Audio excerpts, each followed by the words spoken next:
ข้าน้อยชื่อนางธรรมโสนอายุ11 ปีบ้านราชวงศ์ไซเมืองนครไกรสอนภูมิหารแขวงสะหวรรณเขตขอโอกาสทองพระสูตรทำหมู่เทพคาถา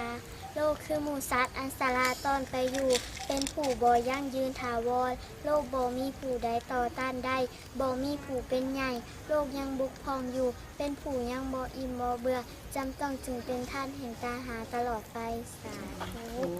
พระสูตรที่สองภิกขุนีอุบาสกอุบาสิกาใด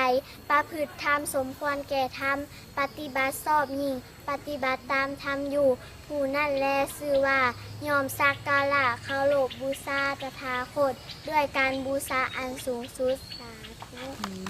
ขอโอกาสทองพระสูตรมีลาภเสื่อมลาภมียศเสื่อมยศนินทาสรรเสริญสุขทุกข์8 อย่างนี้เป็นสิ่งบ่เที่ยงแท้ในหมู่มนุษย์บ่ยั่งยืนมีความแปรเปลี่ยนเป็นธรรมดา